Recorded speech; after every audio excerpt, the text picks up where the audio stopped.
Today, we'll be getting into Brock Lesnar's big moment of breaking character, Bayley calling out WWE for stealing a gimmick, Liv Morgan's update, and more. Let's start things off with this Liv Morgan update. Liv Morgan first started gaining serious momentum right around the middle of summer.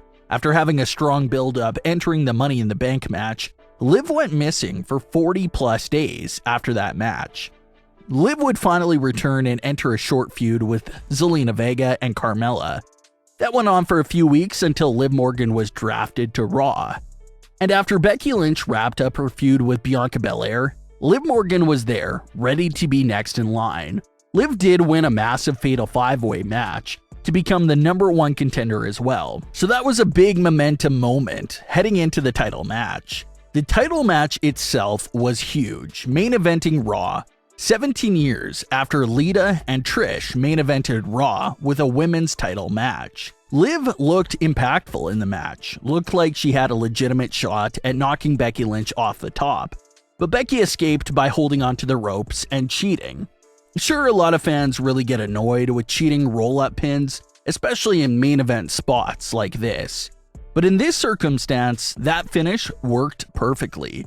Becky Lynch is heel. They wanted to get you to strongly dislike her character, so she will do annoying heel tactics like that to further her heel turn. And for Liv, knowing that Becky had to cheat to beat her, that technically makes her look pretty good as well.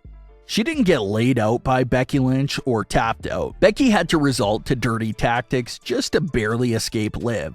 So in that sense, the finish was pretty decent and made Liv look like a strong, threatening contender.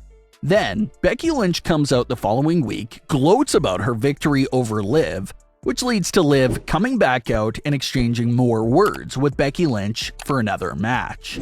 Becky Lynch takes Liv Morgan out with the help of the steel steps and then announces that she accepts Liv's challenge for day 1. WWE then reported this massive injury report for Liv Morgan. They said that Liv Morgan had a deep bone bruise and a strained radial collateral ligament in her left arm from that Becky attack. But not to worry, it appears to be a storyline-related injury to properly sell the attack that Becky gave to her. Liv is perfectly okay and will still be at day 1 for that title match. But the discussion that fans and other wrestling personalities are having about this match is that obviously Liv Morgan isn't going to win, right? So where do you take her following yet another loss to Becky Lynch?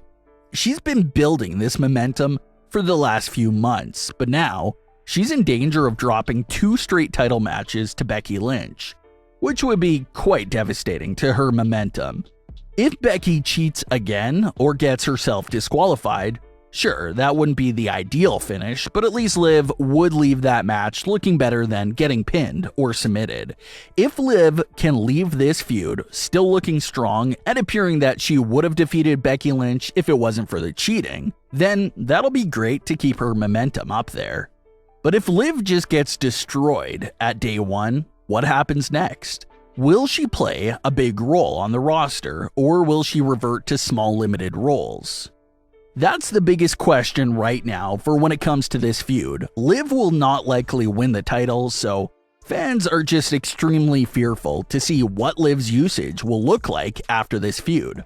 Will they treat her like a big threat going forward, keep her hanging around the title picture, or completely disregard her following this Becky Lynch feud? That's something that a lot of fans are concerned about, so we'll have to see how that plays out. Austin Theory is currently on his second run in the main roster. He first showed up in 2020 as a part of both Seth Rollins' faction and Zelina Vega's short faction, but both spots didn't really work out and he was sent back to NXT. He returned again to Raw in summer of 2021 and had a stronger overall direction when compared to that run from 2020. Austin Theory is having segments with Vince McMahon now, which everyone believes is a very good sign for the 24-year-old superstar. It's a sign that they're behind him right now, and he has a very strong opportunity to break out right now. Part of Austin Theory's new act is the entire selfie gimmick. He's not over-the-top, self-conceited with his selfies, but he likes to take selfies with people who are hurt or people he just took out, sort of like a collection sort of thing. Well, Bayley recently called out WWE on Twitter by tagging them and saying that there was only one Prince Pretty, which was implying that she was getting Tyler Breeze vibes from Austin Theory and his phone selfies, and she didn't appear to like that at all. Bayley was close with Tyler Breeze. They were both on the same NXT roster together, so she was basically calling out WWE for stealing his old gimmick and basically remixing it with Austin Theory's new version of it. However, that didn't last long. Bayley would return to Twitter to talk about how she was talking to Austin Theory and how they were the best of friends now. So it appears that they talked everything out and now they're friends as well. But Bayley did bring up a point, and that some fans have been quietly discussing, and that's the similarities between Tyler Breeze and Austin Theory's selfie act. Yes, they both used phones and take selfies before, during, or after the match, but it is slightly different. Tyler Breeze probably did pose with his opponents a few times, but for the most part, that was a self-centered, self-conceited character. He only wanted pictures of himself, and everyone else was sort of secondary. But Austin Theory's character doesn't really focus on pictures with just himself. He focuses on putting someone else in the picture.